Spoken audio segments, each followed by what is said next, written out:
I was sitting in the oak-paneled room of my aunt's lawyer's office when the door swung open.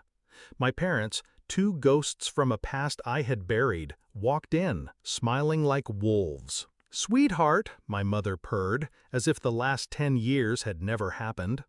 My father put a heavy hand on my shoulder. "We're your guardians. We'll help you manage everything." I didn't flinch. I let them bask in their performance. Because they thought they had walked into a game they already won. They had no idea I had rewritten the rules. 10 years ago, I was 15 when they left me at a train station with a torn suitcase and $40. They said they needed a fresh start. I wasn't included in that vision. My Aunt Evelyn found me sitting on a bench, rain dripping down my face. She took me in, fed me, clothed me, gave me a home. She wasn't just my savior, she became my family. Meanwhile, my parents lived comfortably off lies, debts, and favors. I never heard from them again, not until Evelyn died last month and her will surfaced. Suddenly, they remembered they had a child. The signs of betrayal were obvious the moment they reappeared. They didn't come to mourn Evelyn, they came for her wealth. I saw it in the way my father's eyes lingered on the word estate, how my mother leaned forward at $3 million. I didn't let them see the disgust boiling under my calm expression. Instead, I started planning. They thought I was still the abandoned child they discarded. They didn't realize Evelyn had taught me patience, foresight, and the art of silence. So I played my role, the dutiful, slightly overwhelmed heir. I let them believe I was naive. I let them whisper about guardianship and control. What they didn't know was that Evelyn anticipated their greed. She had prepared for it, and so had I. The day of the will reading, the lawyer cleared his throat. Per the last testament of Evelyn Harrow, her estate, valued at $3 million and the residence on Hawthorne Hill, will be inherited in full by her sole beneficiary, her niece. I kept my face unreadable while my parents exchanged triumphant glances.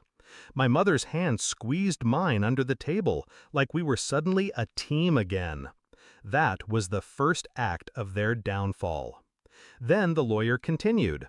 Additionally, Mrs. Harrow left a stipulation to address any potential claims of guardianship or financial interference. The estate has been placed under a trust with joint oversight by myself, and the door opened. My second lawyer walked in, carrying a briefcase. The same lawyer I had hired months earlier, anticipating this very moment. Her niece's chosen representative. My parents froze. My lawyer sat down beside me, nodding once. My father's voice cracked. "Wait, guardianship laws say—" My lawyer cut him off. Calm, precise, deadly. "Guardianship laws don't apply. Your daughter is 25, an independent adult. You abandoned her as a minor, which means legally you relinquished all rights. We have records, court documents, witnesses, and Evelyn's written testimony." The blood drained from their faces. I leaned forward, finally breaking my silence. "You left me, remember? At that train station, 10 years ago. You don't get to play parents now." My mother tried to recover, her voice brittle. "We were young, we made mistakes, but we can fix this, together." I shook my head slowly. "No, you don't get to fix this. You don't get to touch this. Not the house, not the money, not me." My lawyer slid a folder across the table. Inside were restraining orders already filed, barring them from contacting me or attempting to access the estate. "Any violation," my lawyer said smoothly, "will result in immediate prosecution.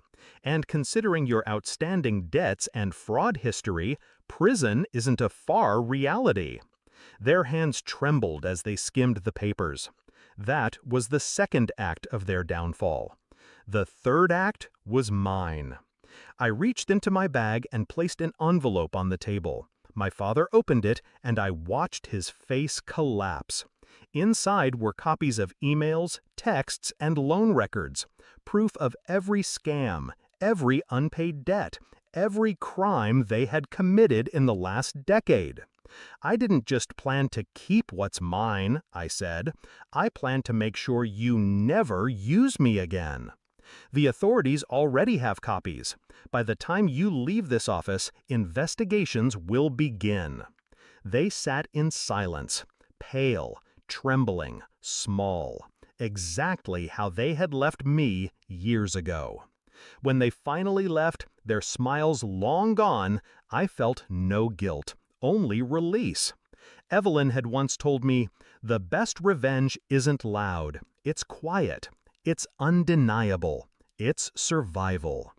My parents thought they could walk back into my life and take everything, but I wasn't the abandoned child anymore. I was the heir, the strategist, the survivor. And as I walked out of that office, the weight of the house and the fortune behind me, I realized the truth. Revenge doesn't always need fire. Sometimes